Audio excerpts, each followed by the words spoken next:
আমি একদিন জিজ্ঞেস করলাম, ভাই আপনার 4 রাকাত নামাজে একদিন 2 দিন না প্রতিদিন একই অবস্থা দেখি, 15 মিনিট 20 মিনিট সময় লাগান। আমার অফিসে একবার উনি বেড়াইতে আসলেন, আমরা সুহরের পরে সুন্নত পড়ে চলে আসছি, মিটিং আছে, উনি দেখে নামাজ পড়তে পড়তে শেষ না। আমি বললাম, ভাই অনেক নামাজ পড়ছেন না? এখন না, ওই 2 রাকাত সুন্নতিতে পড়ছি।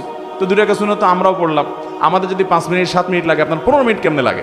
উনি বললো, ভাই দুনিয়াদার মানুষ, অনেক ব্যবসা বাণিজ্য আছে, শত শত লোক চালাইতে হয়, বিভিন্ন দিক মাথা চলে যায়, তো শয়তান তো নামাজে মনোযোগ নষ্ট করতে চায়, এই জন্য আমি শয়তানের সাথে কুস্তাকুস্তি করি নামাজের মধ্যে। শয়তানের মধ্যে সাথে কুস্তাকুস্তি আবার কেমনে করে নামাজের মধ্যে? কুস্তাকুস্তি করলে নামাজ হবে নাকি?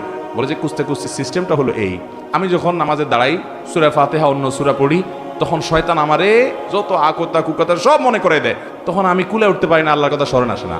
আমিও তেড়ামি করি, পরিপূর্ণ আল্লাহর দিকে মনোযোগ আসার আগ পর্যন্ত তেলাওয়াত চলতে থাকবে। উনি বলে যে আমি যখন এভাবে সূরা বাড়াইতে থাকি যে ডিউরেশন বাড়াইতে থাকি, তখন এবার দেখা যায় ইবলিসে আমার মনরে এদিক এদিক নেওয়া ছেড়ে দেয়, দিয়া বলে যে তো লস প্রজেক্টের পিছনে মেহনত করলে তো সূরা আরো বেশি বেশি পড়ে সব বেশি বাড়াই ফেলবে, এর মনোযোগ তাড়াতাড়ি নামাজের দিকে দিয়ে দেয় যাতে তাড়াতাড়ি রুকুতে যায়। এরপর আমি রুকুতে যাই, আল্লাহ দিকে পরিপূর্ণ মনোযোগ হওয়ার আগ পর্যন্ত আমি সোজা হই না, এরপরে মাথা সোজা করি। এইভাবে একটা একটা করে রোকন শেষ করি। আমার অনেক সময় লাগে, কারণ পুরো নামাজে আমি লড়াই করি ওই ইবলিসের সাথে, ওই লড়াই করতে করতে কুস্তাকুস্তি করতে অনেক সময় লাগে। আল্লাহু আকবার, এরে বলে নামাজ। ভাইরা আমার, নামাজটাকে সুন্দর করবো তো ইনশাআল্লাহ।